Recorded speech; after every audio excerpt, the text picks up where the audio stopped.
Aluksi koko uudelleen käyttösana minun mielestä pitää määritellä. Meidän on suomen kielessä tosi vaikea ongelma nyt, kun me käytetään kierrätystä kaikissa. Ja mä en määrittele nyt sen tällä tavalla. Olkaa eri mieltä tai täydentäkää tätä. Mulla on tämmöinen ajatus. Otin esimerkiksi kuormalavan, mikä nyt ei ole ehkä joka kodin yleiskäyttötarvike, vai onko joku saanut lahjaksi kuormalavan? Ai on, yksi, hyvä. Joku on saanut lahjaksikin. On muutkin uskaltaa tunnustaa. Sehän on loistava esine silleen, 20 arvoinen, joka on ihan suunniteltu siihen, että se käytetään uudelleen.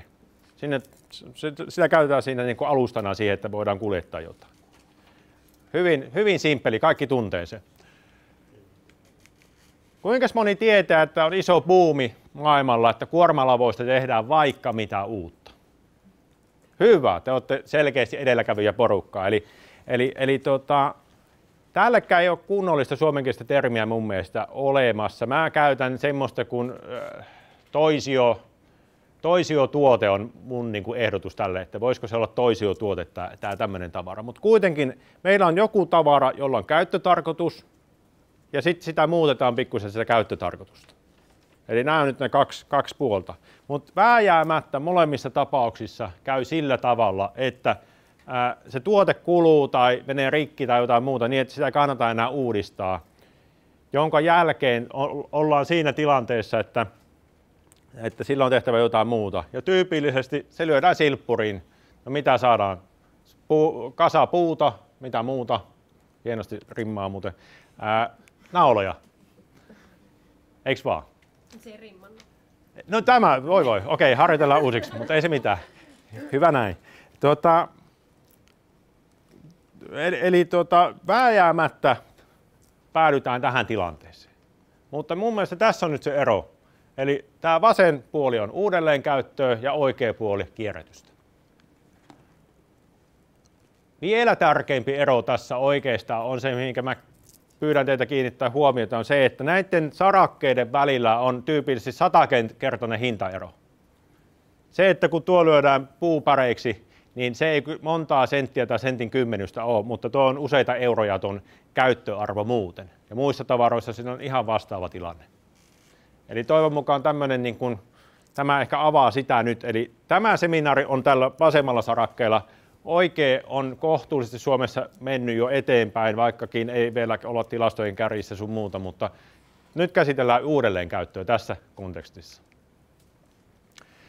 Meillä on pikkusen hassu tilanne tällä hetkellä. Suuri osa ihmistä suhtautuu myönteisesti niin kuin käytettyihin tavaroihin. Me ollaan Euroopan huippua siinä, maailman huippua, mutta positiivisuus ei aktivoidu teoiksi, eli ne jää sinne omaan kotiin tukkimaan ne nurkat ja sun muuta ja tuomaan Laitisen Marjalle, ammattiraivaille lisää työsarkaa. Marja näkee kylläkin näitä pahimpia tapauksia, mutta siis tyypillisesti siis tämä, että tässä on joku outo juttu nyt, mitä me ollaan yritetty selvittää, että mikä on tämä ilmiö. Ja yksi meidän selitys on siihen se ajanpuutteen ongelma. Eli mä voin sanoa, että meidän neuvonantaja Lohikosken Lari, joka on Huutonetin perustaja, niin Lari ei itsekään tällä hetkellä nuorten lasten isänä käytä Huutonettiä, kun vie liikaa aikaa. Se vie pelastusarmeijan pisteeseen ne tavaransa. Ja toinen juttu, mikä on, tästä on ihan tutkimustietoakin ja mikä on ihan järkeen käyvää, on se, että vaihdanta tapahtuman yhteydessä tämmöisten uusien sosiaalisten suhteiden luonti on vaikeaa. Se on vaan näin. No sitten, mun mielestä me ei voida jäädä tähän tilanteeseen ja todeta näitä, vaan meidän on niin kuin jotain pakko tehdä. Tässä on tosi tiukkoja tämmöisiä tilanteita tulossa. Ensimmäinen on se, että meillä väestö ikääntyy, taitaa olla Euroopan huipputahtia, ja meidän ennuste on se, että tavaraa tulee tarjolle todella paljon silloin, kun senioriväestö siirtyy pienempiin asuntoihin. Se on ensimmäinen ilmiö. Toinen ilmiö on sitten oikeastaan se, minkä takia minäkin haluan tätä asiaa niin voimallisesti viedä eteenpäin, on tämä, että mun mielestä on ihan käsittämätöntä se, että meillä on nuoria 24% työttöminä Ja toinen juttu on se, että yli 60-vuotiaat ei tahdo saada mistään mitään järkevää työtä. Ja mä väitän, että ihan tällä pelkästään uudelleenkäytön, uudelleen organisoinnilla, uudelle aikakaudelle siirtymiselle me saavutetaan merkittäviä vaikutuksia. Mutta mä voin puhua mukavia täällä ja me voidaan olla liikuttava yksimielisiä kaikki näistä asioista.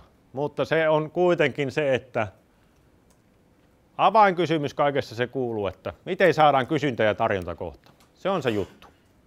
Ja siihen pitää niin kuin koko ajan viettiä ja löytää vastauksia. Ja voitte olla varmoja, että mä tulen palaamaan tähän aihealueeseen